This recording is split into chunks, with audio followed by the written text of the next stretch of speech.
চিন্ময় কৃষ্ণ দাস নির্যাতিত এক ধর্মগুরু। ওনাকে বাংলাদেশের ভারতের প্রায় সকলেই চেনেন। দীর্ঘদিন ধরে তিনি জেলখানায় বন্দী আছেন এবং বর্তমানে তিনি অনশন করছেন, কারণ তিনি জামিন পাচ্ছেন না। দীর্ঘদিন বিনা চিকিৎসায় কষ্টে দিন কাটাচ্ছেন। তার অপরাধ কি ছিল? কেন তিনি জেলখানায়? রাষ্ট্রদ্রোহের মামলায় চেরাগীর মোড়ে কে বা কারা জাতীয় পতাকার সাথে একটি ওম খচিত পতাকা উড়িয়েছিল, সেটাকে দায় দেখিয়ে টেনে টুনে রাষ্ট্রদ্রোহিতা দেখিয়ে তাকে প্রধান আসামি করে জেলখানায় পাঠানো হয়েছে। শুধু চিন্ময় কৃষ্ণ দাস নন, ধ্রুপদী কেশব দাস, রঙ্গনাথ শ্যামসুন্দর দাস ব্রহ্মচারী, এই তিনজন ব্যক্তি জেলখানায় রয়েছেন। মোটা দাগে তাদের অপরাধ একটাই, হিন্দু ধর্মাবলম্বীদের উপরে বাংলাদেশে হয়ে যাওয়া চলমান অত্যাচার, নির্যাতন, নিপীড়নের প্রতিবাদ তারা করেছিলেন। বিশেষ করে চিন্ময় কৃষ্ণ দাস তিনি বাংলাদেশের বিভিন্ন জেলা শহরগুলোতে গিয়ে সমাবেশ করেছেন এবং এই সমাবেশ দেখে ইউনূস সরকার আতঙ্কিত।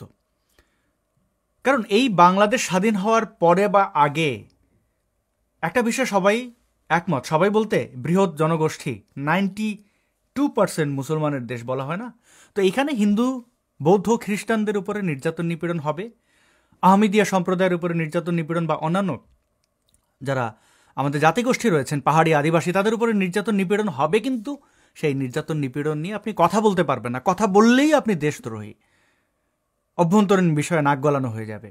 কথা বললেই আপনাকে নানান বাহানায় মোয়া ধরিয়ে দেওয়া হবে, মুড়ি ধরিয়ে দেওয়া হবে এবং বলা হবে আপনি বসে বসে খান, শান্ত থাকেন।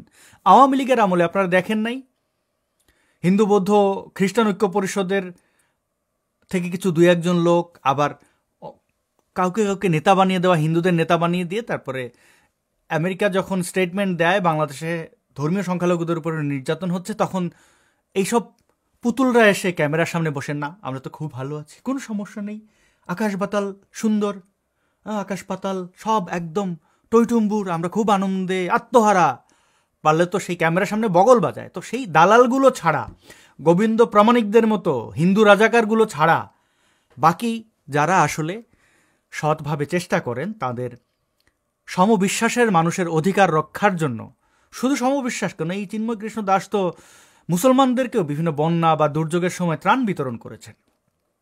তো এই ব্যক্তিদেরকে রাষ্ট্র থ্রেট মনে করে ইউনূস সরকারের অবস্থান কি? তারা মুক্তিযুদ্ধ, বাংলাদেশের অস্তিত্ব, কোন কোন জায়গায় তারা আসলে বিষ ছড়াচ্ছে না, বিদ্বেষ ছড়াচ্ছে না, সেই বিষয়ে প্রশ্ন আপনাদেরকে করলে আপনারা কি উত্তর দেবেন? উত্তর তো নেই। অপরদিকে আমরা দেখলাম ফুয়াদ নামের কথিত সেই ব্যারিস্টার জঙ্গিটা, যে কিনা আওয়ামী লীগের আমলেও হিন্দু ধর্মাবলম্বীদের নিয়ে অকাথ্য ভাষায় গালাগালি করেছিল, তাকে আওয়ামী লীগ কোনো প্রকার শাস্তির আওতায় আনেনি। সে কোনো এজেন্সির লোক কিনা সেই বিষয়ে সন্দেহ আছে। তো এই জঙ্গিটাকে আমরা দেখলাম রাস্তায় দাঁড়িয়ে তার মতো কিছু অসভ্য বর্বর সন্ত্রাসীদেরকে নিয়ে বাংলাদেশের রাষ্ট্রপতি, সেনাপ্রধান সহ অসংখ্য মানুষকে গালাগালি করেছে। সেখানে কুত্তার বাচ্চা বা আরও অন্যান্য শব্দ যেগুলো আমাদের বাংলাদেশে অশ্রাব্য সেগুলো ব্যবহার করেছে এবং এমন প্রকাশ্যে গালাগালি, হুমকি দেওয়ার পরেও প্রশাসন, মিলিটারি সব চুপ। এটা খুব আরাম, এটা রাষ্ট্রদ্রোহ নয়। সেনা প্রধান হচ্ছে হাসিনার আর একটা গোলাম কুকুর। এক কুকুরের বাচ্চা দিয়ে আর এক কুকুরকে স্বাধীন করা যাবে না। আমরা যখন কুকুরকে দেশ ছাড়া করেছি, কুকুরের বংশ সহ উৎখাত করে দেশ ছাড়া করব। কুত্তা দিয়ে যদি দেশ শাসন করার দুরভিসন্ধি করা হয়, সেনা প্রধানকে বলছি আমরা লক্ষ লক্ষ আবু সাঈদ বুক পেতে দিয়ে ক্যান্টনমেন্ট উড়িয়ে দেব। দিল্লির মসনদের যে চিড়িয়াখানা আছে, সেই চিড়িয়াখানা থেকে বাংলাদেশের বঙ্গভবনের ছাগল এবং কুত্তা চুপ্পুর কাছ থেকে দেশটিকে বিক্রি করে দেওয়ার ষড়যন্ত্র করছে। তাই দেশবাসীকে আমরা বলছি, আপনারা রাস্তায় থাকেন, সেনাবাহিনীর কথা মতো বাংলাদেশ চলবে না। বঙ্গভবনের কুকুরগুলোকে পদত্যাগ করে পালাইতে হবে। আমরা নতুন প্রধান বিচারপতি বানাবো, যেই বিচার বিভাগ আমার আপনার পক্ষে কথা বলবে। প্রেসিডেন্টকে গালাগালি করা, সেনাপ্রধানকে গালাগালি করা, বিতর্কিত করার চেষ্টা, এগুলো খুব আরাম। মানে এদের গার্ডস দেখলে অবাক হতে হয়, এরা কারা।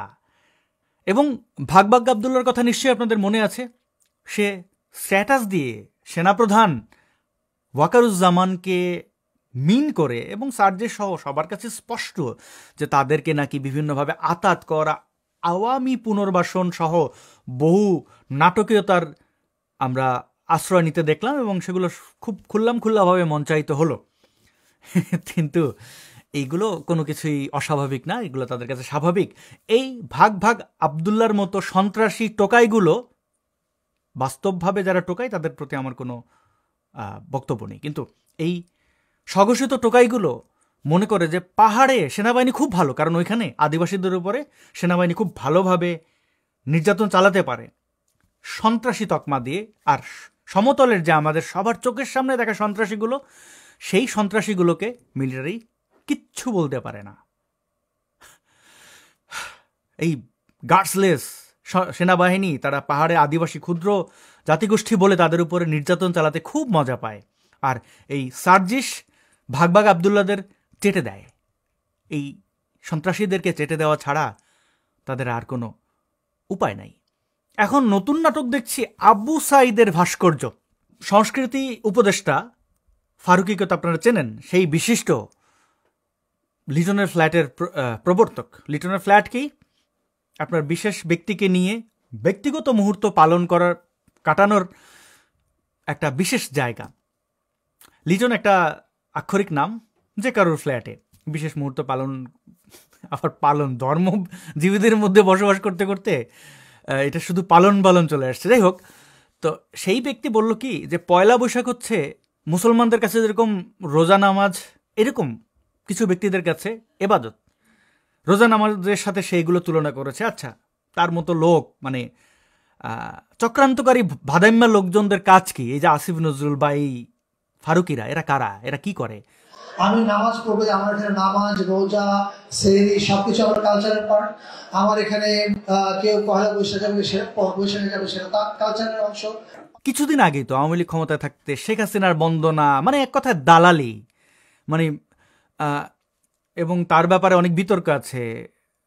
অনেকেই তার নিন্দুকরা বলেন বউ লেলিয়ে দেওয়া। আমি সেই বিতর্কে যাচ্ছি না। তাদের প্রাপ্তবয়স্ক, তারা কার সাথে শোবে, কার সাথে থাকবে, কি করবে, আমার এতে কিছু যায় আসে না। তো এই ফারুকি সর্বশেষ যেটা করলো, আবু সাঈদের ভাস্কর্য বানাচ্ছে।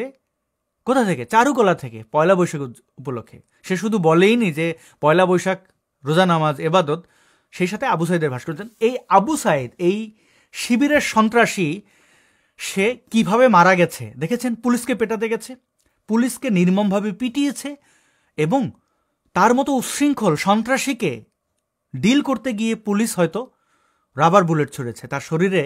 সেরকম আমাদের মানে বন্দুক পিস্তলের গুলি মনে করি না, সেরকম কোনো গুলি পাওয়া যায় নাই, রাবার বুলেট। এখন এই সন্ত্রাসী জেহাদি সে বুক হাতে এরকম করে দিয়ে শাহরুখ খান ভাব ধরতে গেছে, মানে পুলিশের সামনে সে বলতেছে যে ইট মার, আমাকে মেরে ফেল, মারো মুঝে মারো। দেখেন নাই কিছু থাকে তো ওই রকম আর কি। এই আবু সাঈদ নাকি এই জেনজিদের বীর। তো এই আবু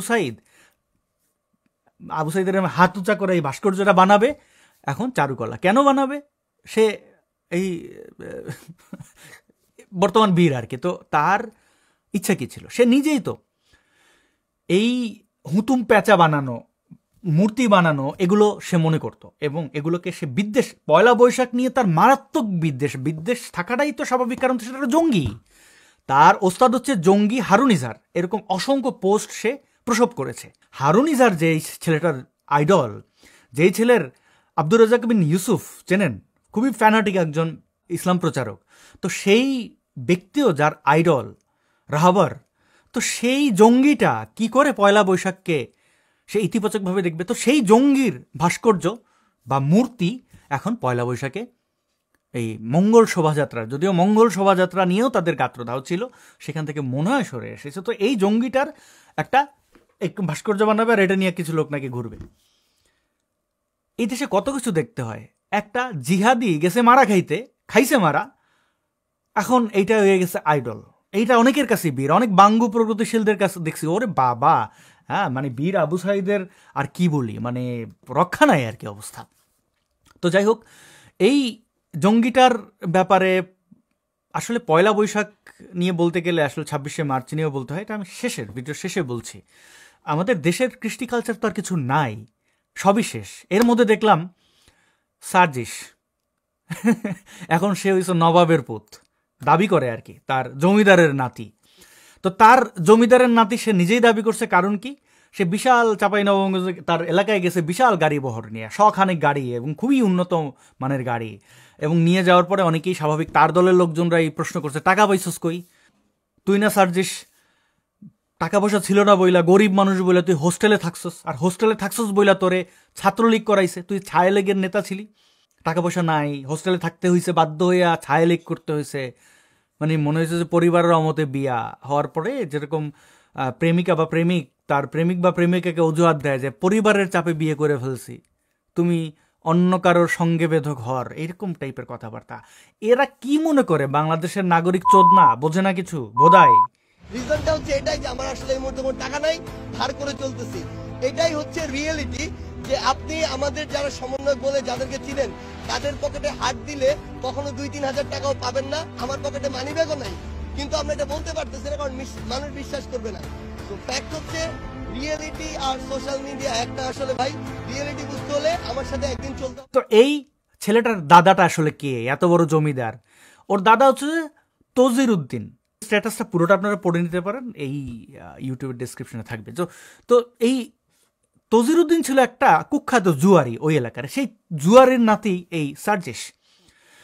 তো টাকা পয়সা না থাকায় যেটা বলছিলাম, সেই হোস্টেলে পড়াশোনা করছে, ছাত্রলীগ করছে হোস্টেলে থাকার কারণে। তো এই ফৈন্নির পুত নিজের জমিদার বলে কেন?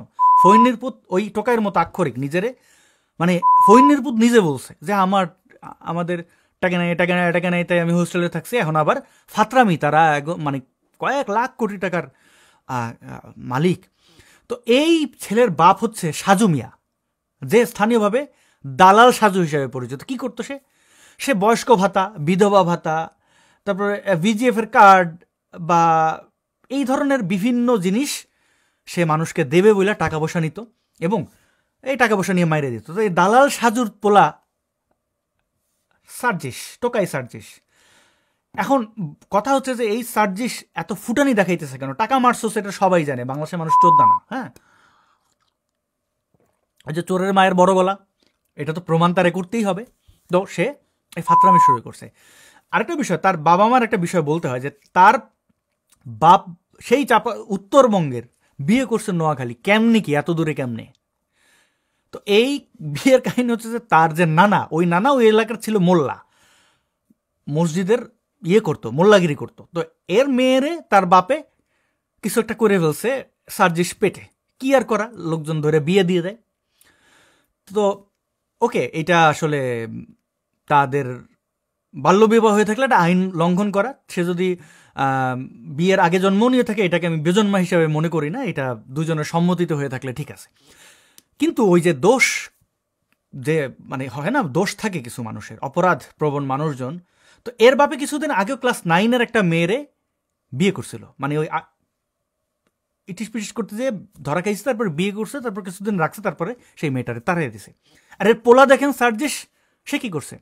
সে অতিরিক্ত অ্যাটর্নি জেনারেল ওই বরগুনার সেই লোকটার একটা জঙ্গি জামাতি তার মেয়ে, বাচ্চা মেয়েটার বিয়ে করে লুকায় রাখলো। আপনাদের কাছে মনে নাই? চেহারা দেখায় না, আমি প্রকাশ করে দিয়েছিলাম। তার বউ সে লুকিয়ে রাখছে, তার বউয়ের নাম কি বিস্তারিত আপনারা এই ভিডিওটা যারা দেখেন না তারা দেখে নিতে পারেন, ইউটিউবের ডেসক্রিপশনে আছে, ফেসবুকের কমেন্ট বক্সে দেওয়া আছে। তো দেখতে পাচ্ছেন বংশগতভাবে এই যে লুচ্চামি, বদমাশি এবং লুকিয়ে রাখা, বাচ্চা বিয়ে করা, শিশুকামিতার এটা লক্ষণ আপনারা স্পষ্টভাবে পাবেন। তার বউ বাচ্চা এই কারণে লুকিয়ে রাখছে। আর হাফেজ এই তকমা দিয়া একটা দেশের, এরা হইতে পারতো গুরুত্বপূর্ণ নেতা, রাজনীতি করা, সমৃদ্ধ করার তাদের একটা সুযোগ ছিল, তারা বাচ্চা বন্ধাবে এগুলো নিয়ে। মানে কি লজ্জার বিষয়! মসজিদের মোল্লা টোল্লারা দেখেন না যে কাম করে, একই কাজ করতেছে।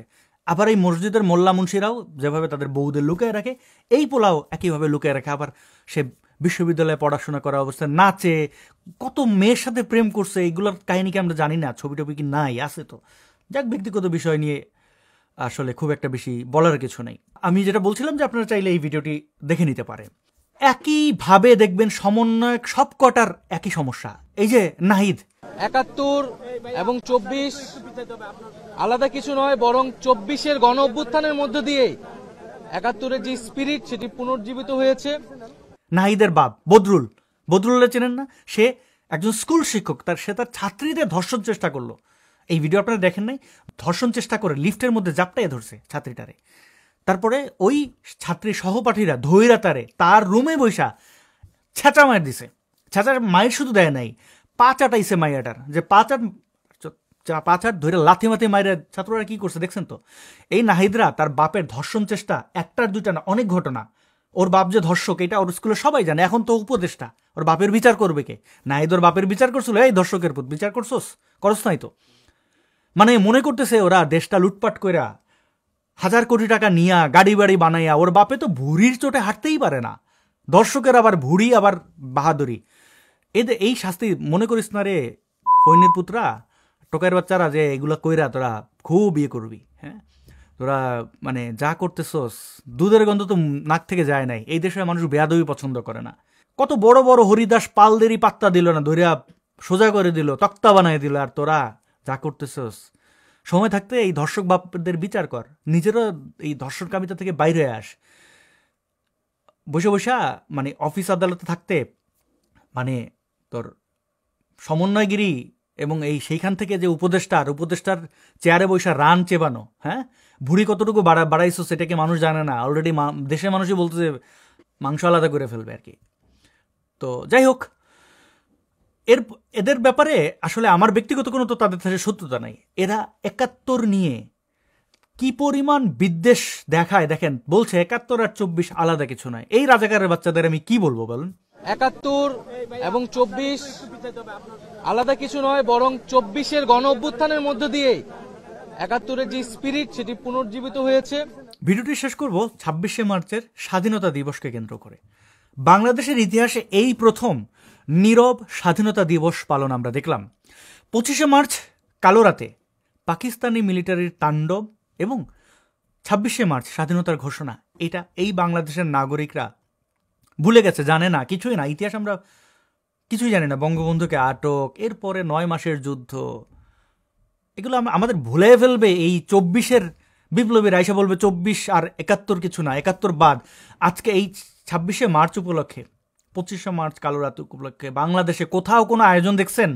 এমন নীরব ২৬শে মার্চ কোনোদিন দেখছেন? শহীদ মিনারে পর্যন্ত এই দেশকে যারা ভালোবাসে, মুক্তিযুদ্ধকে যারা ধারণ করে, যারা সম্মান দেখাতে গিয়েছে, তাদেরকে ঢুকতে দেওয়া হচ্ছে না। রাজাকার আল বদর আল শামস তাদের বাচ্চারা ভয় পায় এই দিবসগুলোকে, তাদেরকে আত্মদাহ হয়। আমরা জানি তোদের কোথায় কোথায় জ্বলে। আজকের এই ভিডিওতে যে শব্দচয়ন, অতীতে দেখেন নাই তো? পরিস্থিতি, কিছু করার নাই, যে যেমন তাকে সেই ভাষায় কথা বলতে হবে। এদের যে গ্যাং লিডার ইউনুস, তার ভয় কোথায়? সে নিজে মুক্তিযুদ্ধে অংশগ্রহণ না করে বিলেতে বসে বিদেশি নারী আর রান, এগুলো তো তার ইতিহাসের অংশ। তো এগুলো করেছে এই জন্য কি সে জেলাস যে আমার মুক্তিযুদ্ধ খেতাব নাই, আমি কিছু করতে পারি না? ইউনুস তো দেখেনি, যেখানে যা দাঁড়াইয়া সে হাততালি চায়, তার সব চাই। আবার বোঝাবে যে হ্যাঁ আমি তো কিছু না, আমার তো কিছু চাই না, আমার তো কিছু নাই, আমি তো। ভাব ধরো বাংলাদেশের মানুষ কত বাটপার সোজা করে ফেললো, আর তুমি ইউনুস আইসা ৭১ মুছা দিতে চাও। হ্যাঁ, রাজাকারের বাচ্চা সবগুলোর আশেপাশে নিয়ে তুমি ভাম সাজছ, তাই না? এটা বাংলাদেশ। কত পাগল ছাগল সোজা করে ফেললো, ভাবধরা পাগল। যাই হোক, কিছু বলার নাই। এরা যা করছে তার প্রাপ্য তাদেরকে সুদে আসলে বুঝিয়ে দেওয়া হবে। তুই সুদখোর না, সুদ মজা লাগে তো তোর সুদ দেওয়া হবে। যাই হোক, ইশতেহারে প্রকাশ পেয়েছে মলমপত্রের ২য় পর্ব। ইউটিউবের দর্শকরা দেখুন, এখানে ক্লিক করে। আর ফেসবুকের দর্শকরা ফেসবুকের এই ভিডিওটির কমেন্ট বক্সে আপনারা পেয়ে যাবেন। আপনারা সেখান থেকেও এই ভিডিওটি দেখে নিতে পারেন। খুবই মজা পাবেন, বিনোদন পাবেন। স্যাটার এই শোটি অর্থাৎ ইশতেহারের এই বিশেষ পর্বটি মলমপত্র, এটি যারা দেখেননি আগের একটি পর্ব আছে, অর্থাৎ পর্ব দুটোই আপনারা দেখে নিতে পারেন। ভালো থাকার চেষ্টা করুন। কায়দা করে বেঁচে থাকাই একটা বিরাট যুদ্ধ। এই যুদ্ধে আপনাকে জয়ী হতেই হবে।